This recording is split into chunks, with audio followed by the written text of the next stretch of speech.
तो मूवी की स्टार्टिंग होती है एक प्रिजन से, जहाँ पर कुछ कैदी एस्केप करने की कोशिश कर रहे होते हैं और इसके लिए ये लोग वहाँ का फ्लोर तोड़ रहे होते हैं, जिसके नीचे एक टनल होती है और ये लोग वहीं चले जाते हैं। अब यहाँ से मूवी की स्टोरी जाती है पास्ट पे, जहाँ पर हमें एक मिडिल एज्ड कैदी दिखाया जाता है जिसका नाम हैरी होता है। उसे उम्र कैद की सजा थी, यानी लाइफ इम्प्रिजनमेंट। वो कभी भी जेल से बाहर नहीं आने वाला था। इस चीज को लेके वो काफी दुखी भी था। हैरी हमेशा अपनी बेटी को लेटर्स लिखता रहता था, जिससे ये शो होता है कि वो उसे भूला नहीं था बल्कि उससे बहुत प्यार करता था। पैरी के साथ जो उसका सेलमेट होता है का एक नया लड़का आता है। तभी पैरी को एक लेटर रिसीव होता है जिसमें उसकी बेटी की हालत के बारे में लिखा गया था कि उसकी तबीयत बहुत ज्यादा खराब है। पैरी बहुत परेशान हो जाता है। वो सोचने लगता है कि उसे अब तो किसी न किसी तरह अपनी बेटी के पास जाना ही होगा। ये लोग तो उसे बाहर जाने के लिए अलाउ करेंगे ही नहीं। तो पैरी सोचने लगता है कि वो किस तरह से यहाँ से एस्केप करे। फिर पैरी देखता है कि जहाँ पर वो अपने कपड़े ट्राई करता है उसकी दूसरी साइड पे कुछ होल्स हैं और साथ ही ऊपर पाइप है जो कि किसी नाले से कनेक्टेड है। तो पैरी प्लान करता है कि ये इस जगह को खोलेगा और बाहर चला जाएगा, लेकिन वो अकेला कैसे कर सकता था। तो इसलिए वो अपने एक साथी से बात करता है। तो उसका साथी कहता है ये बहुत मुश्किल काम है और हम पकड़े गए ना तो बहुत बुरा हाल होने वाला है। लाइफ इम्प्रिजनमेंट से बढ़ के जो सजा मिलेगी वो फिर सजाए मौत ही होगी। लेकिन तभी वो पैरी को एक और आदमी का बताता है जो कि बहुत बड़ा चोर था और बैड गाय के नाम से मशहूर था। वो बॉक्सिंग भी किया करता था। अब पैरी का साथी उसे सारे रास्ते समझाने लगता है क्योंकि उसे जेल के रास्तों के बारे में अच्छे से पता था। सारा कुछ समझने के बाद पैरी उसी चोर और बॉक्सर के पास जाता है। साथ ही वहाँ पर पैरी का साथी भी आ जाता है और ये तीनों एक साथ हो जाते हैं। अब ये तीनों इस बात पर राजी थे कि इस जेल से एस्केप करने का टाइम आ चुका है। तो अब ये प्लानिंग करने लगते हैं कि हम किस तरह से और किस रास्ते से बाहर जाएंगे।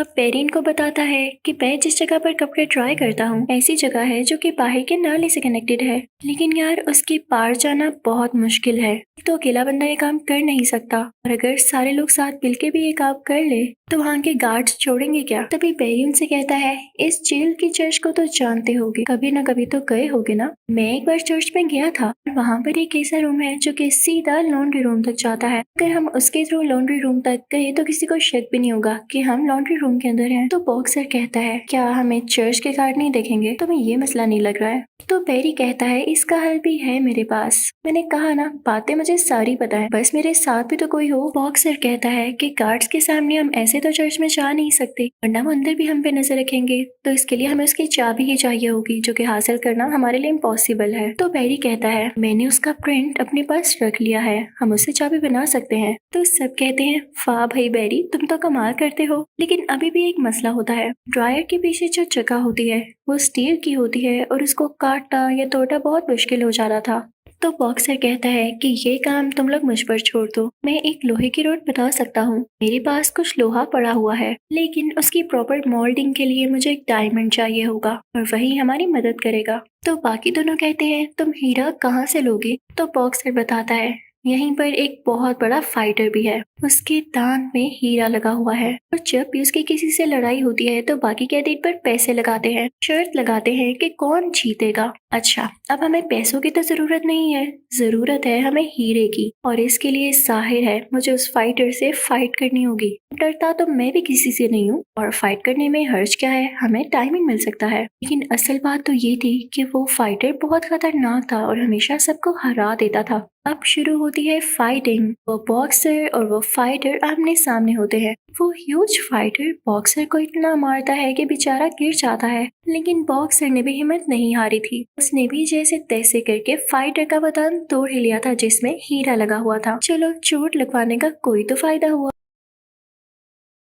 और फिर ये बॉक्सर ये हीरा लेकर उसे रोड के ऊपर फिट कर देता है। कहता है कि अब हमें उस टीर को काटने में काफी आसानी होगी। अब ये तीनों डिसाइड करते हैं कि ये लोग उस जगह को हीरे से काटने के बाद फाइनली जब ट्रेन सिस्टम तक पहुंच जाएंगे, यानी उस नाले तक जहाँ पे ये जगह खुलेगी, तो इनको आगे टनल्स में जाना होगा जो कि बाहर नदी तक जाएंगी। और ये रास्ता इतना आसान नहीं होने वाला क्योंकि किसी को जरा से भी आवाज चली गई ना तो बस का काम तमाम हुआ। फिर अब इनको पता चलता है कि नदी में तैरना नहीं होगा बल्कि उसके नीचे भी टनल्स होंगी जो कि इन्हें बाहर तक निकाल देंगी। बाहर इनको रेलवे लाइंस मिलेंगी जहां से ये आसानी से भाग सकेंगे। लेकिन इशू ये है कि इन लोगों को वहां पर 5 बजे से पहले पहुंचना होगा, इसलिए क्योंकि उसके बाद वहां पर वोल्टेज छोड़ दिया जाता है, बहुत हाई वोल्टेज, क्योंकि वो लोग भी जानते हैं कि कैदी यहाँ पे एस्केप करने आते ही होंगे। लेकिन यहाँ पर एक प्रॉब्लम हो जाती है। उनको बातें करता हुआ एक और कैदी सुन लेता है और वो बेरी को ब्लैकमेल करता है कि मुझे तुमसे ड्रग्स चाहिए, वरना बेटा मैं तुम लोगों को प्लान सबको बता दूंगा,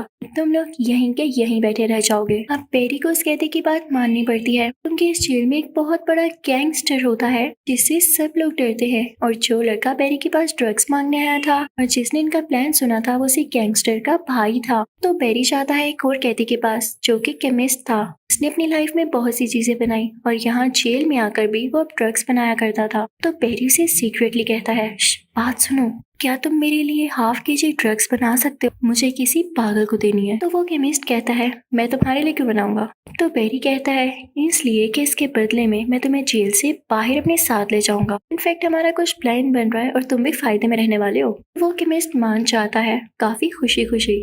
अब वो लड़का बेरी के पास ड्रग्स लेने आता है तो बेरी उसे ड्रग्स देते हुए कहता है कि ये लो, तुम्हारा काम पूरा हुआ, अब जुबान बंद रखना। लेकिन यही लड़का जो कि एक ड्रग एडिक्ट था, अपने होश खोकर बेरी के सेलमेट को काफी तंग किया करता था, उसे टॉर्चर किया करता था। और यहाँ पर बेरी के सेलमेट को मौका मिल चुका था कि वो उसे अपना बदला ले। वो उसे काफी मारने लगता है और एक तकिए से उसका सांस बंद करने लगता है। उसे चेयर्स और रोड से इतना ज्यादा मारता है कि वो काफी जख्मी हो जाता है और बाहर निकलते हुए वो स्टेयर से नीचे गिर जाता है और मर जाता है। तभी उस लड़के का बड़ा भाई जो कि गैंगस्टर होता है और उसका नाम रिजा होता है, बेरी के पास आता है, कहता है मेरा भाई आखिरी बार तुम्हारे पास आया था, उसे क्या हुआ है? तो बेरी उसे कुछ नहीं बताता। तो रिजा कहता है, मैं जानता हूँ मेरे भाई को तुम्हारे सेलमेट ने मारा है, बेहतर होगा कि आज रात तुम उसके साथ मुझसे मिलने आओ, वरना तुम्हारा ऐसा हाल करूंगा कि तुम याद रखोगे। यहाँ पर बेरी कुछ परेशान सा हो जाता है क्योंकि आज रात ही उन लोगों ने यहाँ से एस्केप करना होता है और अगर वो अपने सेलमेट को रिजा के पास ना लेकर जाए तो फिर बुरा होगा। ये तो रिजा भी कह चुका था। लेकिन इससे पहले कि रात होती, कोई लेडी बेरी से मिलने आती है और उसे बताती है, बहुत भारी दिल के साथ मैं आपको ये बता रही हूँ कि आपकी बेटी अब इस दुनिया में नहीं रही। और ये चीज तो बेरी को तोड़ देती है। ये हम भी जानते हैं कि बेरी सिर्फ और सिर्फ अपनी बेटी के लिए जेल से निकल रहा था, लेकिन अब उसकी सारी की सारी प्लानिंग, उसके ड्रीम्स मिट्टी में मिल चुके थे। उसे काफी दुख होने लगता है अपनी लाइफ पर कि वो अपनी बेटी के लिए कुछ न कर सका। खैर अब वो सीधा अपने सेलमेट के पास जाता है और उसे कहता है, रिजा तुम्हें बुला रहा है, लेकिन तुम वहाँ पर ना जाना। वो अपने सेलमेट को अपनी बेटी की पिक्चर देता है और कहता है कि ये मेरे साथी को दे देना, जिसके साथ बेरी भागने वाला था। यहाँ पर हमें कुछ कुछ समझ आने लगता है कि बेरी का इस जेल से भागने का मकसद ही खत्म हो गया। तो वो अपनी जगह अपने सेलमेट को इस जेल से आजाद करवाना चाहता था। तो उसने उसे रिजा के पास इसलिए नहीं भेजा क्योंकि रिजा अब उसका क्या बिगाड़ सकता था। उसने उसको ये ब्लैकमेल किया था कि मैं तुम्हारी बेटी को मरवा दूंगा, लेकिन वो बेचारी तो ऑलरेडी मर चुकी है।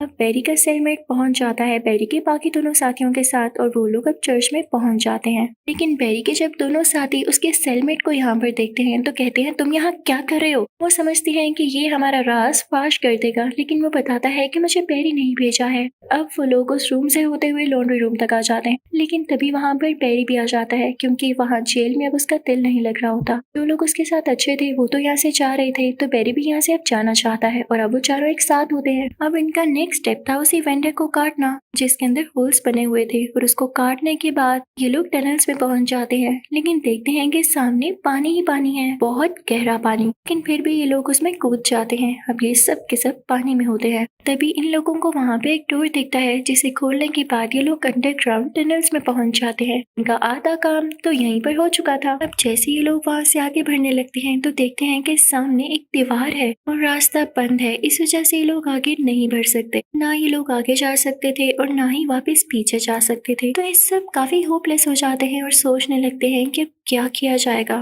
तभी बेरी का सेलमेट कहता है, हमारी मेहनत जाया गई। उनमें से एक आदमी का गुस्सा आ जाता है और वो कहता है, तुम्हारी कहाँ की मेहनत, तुम तो आखिरी सेकंड पर आए हो। उसे पंच मारता है, लेकिन वो पंच उसे लगने की बजाय पीछे दीवार पर लग जाता है। उसमें एक स्पेस बन जाती है तो इनको पता चलता है कि ये दीवार बनी हुई है मिट्टी की, इसे गिराया जा सकता है। उनके पास वो जो टूल होता है डायमंड और लोहे का, इससे वो दीवार को स्क्रैच करने लगते हैं और जल्दी उसमें एक बहुत बड़ा होल बना देते हैं। अब ये सारे लोग आगे बढ़ने लगते हैं, लेकिन इनमें से एक आदमी पर काफी ज्यादा मिट्टी गिर जाती है, जिससे उसका सांस बंद होने लगता है। ये बैरी का वही साथी होता है जिससे बैरी ने सबसे पहले अपना प्लान डिस्कस किया था, तो केमिस्ट उसे अपने शोल्डर्स पर लेके आगे बढ़ने लगता है। लेकिन जल्दी उस आदमी की डेथ हो जाती है और ये लोग उसे यहीं पर छोड़कर आगे बढ़ने लगते हैं। अब इनके पास उधर जाने के लिए सिर्फ 1 घंटा बाकी होता है, क्योंकि 5 बजे के बाद वहाँ पर करंट छोड़ दिया जाना था। अब आगे चलते चलते इनको रियलाइज होता है कि जैसे इनका कोई पीछा कर रहा है। ये लोग पानी में कूद जाते हैं। स्विम करते करते ये लोग उसके दूसरे किनारे पर आ जाते हैं और वहाँ से ये लोग रेलवे ट्रैक्स पर चलने लगते हैं। उस पर चलते चलते केमिस्ट का पाँव एक रेलवे ट्रैक में फंस जाता है और बॉक्सर उसकी मदद करने लगता है। लेकिन ये टाइम ठीक नहीं था, बहुत देर हो चुकी थी, क्योंकि पीछे से एक ट्रेन आ रही थी और इनके पास भागने तक का टाइम नहीं होता।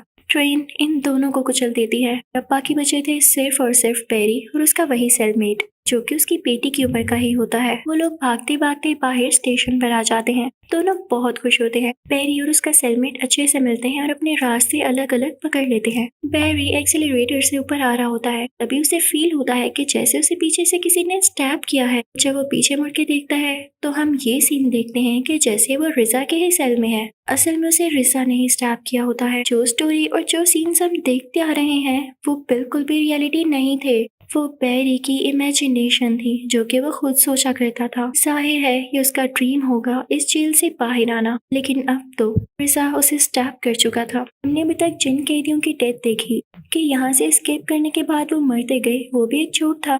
वो यहाँ से निकल भी गए होंगे, क्या पता अब तक वो चारों उस स्टेशन पर भी पहुंच चुके हों। बैरी तो यहीं पर था और इसने कभी उनको ज्वाइन किया ही नहीं था, क्योंकि मूवी के लास्ट सीन में हमें वो चारों जिंदा दिखाए जाते हैं जब वो टनल में पहुंच चुके थे। फिर हम देखते हैं कि बैरी मर चुका है, लेकिन मरने से पहले उसे ख्वाब सा आता है, जो कि मोस्ट प्रोबेबली उसकी अपनी इमेजिनेशन भी होगी कि वो अपनी बेटी को एक जगह पर खड़ा हुआ देखता है। वो उसको गले से लगा लेता है और उसे कहता है कि मैंने तुम्हें बहुत याद किया। इसी के साथ ये मूवी द एस्केपिस्ट यहीं खत्म होती है। Thank you for watching.